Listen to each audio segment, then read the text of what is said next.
Scaling your ad account from $100 a day to $1,000 a day. Let's get down to the real bottom of this. We're going to get down to a lot of different things. And this is a big issue that a lot of people have. I get a lot of questions about people trying to level up to this piece. Now, the largest amount of people that I talk to are really in higher places or really low. So what I really want to get to is, how do you get from $100 a day to $1,000 a day? What does it look like? What kind of problem solving? What kind of changes in your mentality? What does the path to success look like for you to really be able to scale your spend? Because I do talk a lot about scaling results. But let's get down to the nitty-gritty. We're going to get to 3 very specific points in an action item that you can take to really begin to scale your ad account from $100 a day to $1,000 a day. Once again, hi, I'm Charlie. I'm here to help you begin to win at Facebook. We're going to get you more success for less stress, more money, less time. Let's use the machine learning for our benefit. This is how to scale an ad account from $100 a day to $1,000 a day. I'm excited. Let's go. All right. So, first thing, it's not just about spending more money, right? When you're scaling an ad account, we're talking about getting more results. So first off, while we're going to get to scaling from 100 a day to 1,000 a day, what we're talking about really doing is making sure that we're setting something up in a way that's possible. 2, where that's profitable. 3, where that makes good business sense. Those are very, very different pieces that we need to get to. So the first thing that I want to talk about here is, number 1, how do we actually make it possible? Now, that really comes down to 2 things. 1, do you have the budget? Or 2, can you convince your client to spend that much money with you based on the results that you get? So the first thing about how is it even possible to get to $1,000 days is you need to be able to measure what you're doing in a way that shows that that's a viable business thing for you. And we'll get to more about profitability here in a minute. But first off, about how to get there. It's being able to prove that what you're doing has incrementality. And what we mean by this more than anything is, can we show that the dollar spent here is good for business? Are we getting more results because of what we're doing? Are we able to prove that what we're doing helps the business overall? You give me $100 today and that's good for your business in a way that is meaningful. Because $100 a day doesn't sound like a lot, but I mean, that is a ton of money over a course of a year. That is a lot. Okay, just like, let's validate that for a second. That's like over 300, that's like $36,000 a year. So that is not pennies. So how do we prove that you're worth that?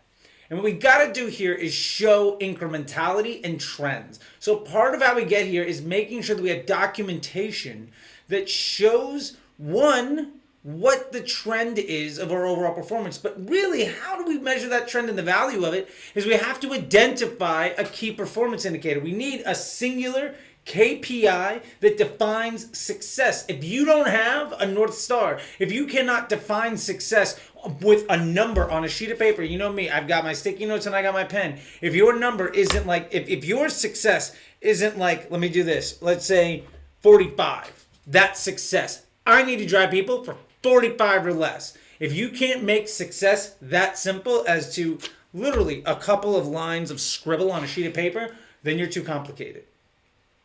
Now, if you can define what success looks like, then you can say we're moving in the right direction. And this is something that a lot of people undervalue because it's not sexy to talk about directional improvement, right? It's not like, here's a big brown thing that we can all just raise our hands. Like, no.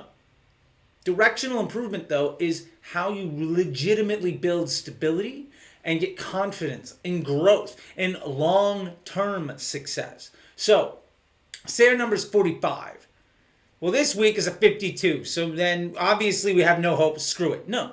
If this week's a 52, that's okay. What was last week? Was last week a 60? Then we're moving in the right direction. So now you can see trend analysis of week over week, large sets of data, because we don't give a fuck about day over day.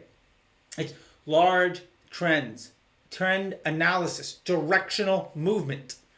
If your goal is a 45, if this week is closer to 45 than last week, then you're doing good. If you can then also say, here's my action plan to get closer to a 45 or to get to 45 in this upcoming week, well, then you're moving in the right direction. Now, what makes it worthwhile to how is it possible to spend more money is to be able to achieve that goal or prove that you can. That comes from understanding that trend and having an action plan to execute it. If you don't have those two things, you're fucked. All right, second point is how do you actually scale your spend once it's possible? Like how do you maintain, like how do you get there? And this is a much bigger piece. So how do you actually get there is you need to not just hit that number, right? I just threw it in the trash altogether. It's not just 45, right? I don't know if you can see that. Boom. It's not just that out of focus number on this orange card. It's doing better than that. So if you're spending 100 a day and you get to 45, a lot of people say, great, now spend more. And then what happens? You have the complaint, oh, well, my efficiency went down. I can't spend more money. This is the number one problem I see most people having. And it's because of a fundamental misunderstanding of how Facebook works. The bid is your budget and your estimated action rate. Again, sticky notes. I have a million of these things, right? Let's see if that'll... So your bid equals your budget and your estimated action rate. If you're coming in at a certain bid, that's great, $45. What happens when you increase your budget? Your bid goes up. Which is why when you push your spend, you lose efficiency. It is one begets the other. So what do? Is you don't have 45 as your goal. Your goal, 45, great. So now what you do is every penny you can spend it below 45 is additional money that you can spend. And what I mean by this is maybe you get to 42. Well, if you get to 42 or 40, that means you've got dollars that you can add incrementally to your spend. Say you're coming in at a 40. Well, then you could theoretically push your spend by 10%. And even if you don't get an additional sale, you're still doing good because you bought yourself the headroom by getting more efficient. So that means, okay, well, now we can push by 10. And you're like, well, if I'm at $100, I'm going to get to 1,000 if I'm pushing by 10. It's because we're not talking about one move. We're talking about a path. We're talking about a journey. We're talking about a strategy that takes time to implement because you're not worried about success today. You're worried about success in 6 months. You want something stable, scalable, projectable, and in a way that makes you money. So what does this look like? This looks like, very simply, let me beat that efficiency. Okay, it seems like I can still hold. Now you push it again. Now you're at $1.21. Maybe you can push it again. Maybe you've got 20% efficiency now because you're getting more money in, and so you're getting more data, and you're holding, and you're still doing well. Maybe it's at 20% now, so now you're like $1.50. So now every move is like $15, $20. Well, it doesn't take very long for you to get to $200. And by then you're moving $20, $30 moves, right? So maybe it takes a month, but you're crushing. Maybe you get the thing down, your goal is 45, and you just hit a 50. And it's okay, you pushed it too much. Maybe you get to a 30. Well, you got a ton of headroom. You can push your budget by 50%. Now, I wouldn't recommend doing it by 50, but maybe you do like 10% every day. And you just keep pushing it. Every one of these moves, you do it in an organized fashion. Maybe you do it once, and then you make sure things are good for a day or two, you push it again. Good for a day or two, you push it again. Make sure that you can understand and project the ramifications of your actions. Now, if this is your business, this is a way for you to be able to prove the incrementality of what you're doing and be able to project the overall outcome and the return of your investment, not by pointing to a ROAS on a sheet, but by pointing to the overall volume of efforts that are occurring and being able to project the value of that. That's how you actually manage a business. If you have a client, you can point to them like that and say, hey, look, we're leaving money on the table. We're going to push this thing in a way because we built ourselves 20% headroom, so we're going to increase our budget by 10. Now, we're going to lose some efficiencies for pushing that budget, but we know that it can be an absolute failure and we're still good. Now you're able to project week over week trend analysis. Now, not only are you looking historically and getting to that number, but you can project the future. And if you hit it, they're going to give you more money. And you keep hitting it. And maybe it takes 3 weeks. Maybe it takes 3 months. But you're going to get from a small number to a big one because you're relying on the success that you have because you prioritized one number on a sheet of paper and you can run your entire business off of a damn sticky note. It is 100% possible. Now, the last piece of this that I want to get to is, I forgot the third thing, but an action item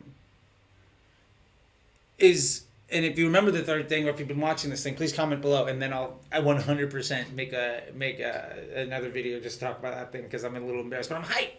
So, the last thing that we need to remember here is an action item. So, here's your action item.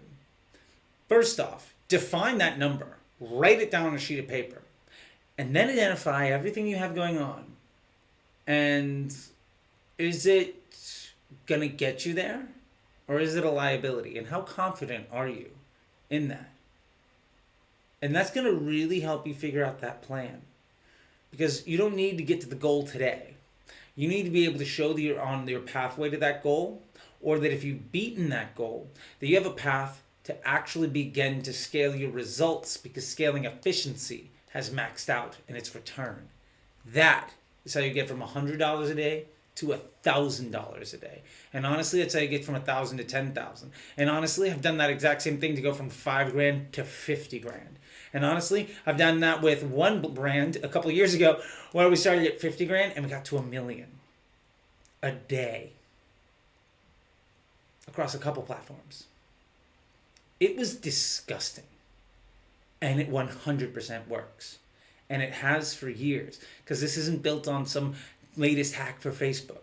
This is built on business principles that have been taught for hundreds of years. Because it's just numbers, man. It's just numbers. Anyway, I hope that's helpful. Once again, hi, my name is Charlie. Please comment below if you like what you have to see. If you have any questions, let me know. And I'd love to talk to you more about this stuff. So if you have any other ideas and other things you'd like me to talk about, comment below, tag your friends, let me know what they are. Also, if you like this and you want to see other things, why don't you hit that guy right there? And if you want to see more, do that. Anyway, see you guys later. I'll talk to you and see you on the internet. Bye.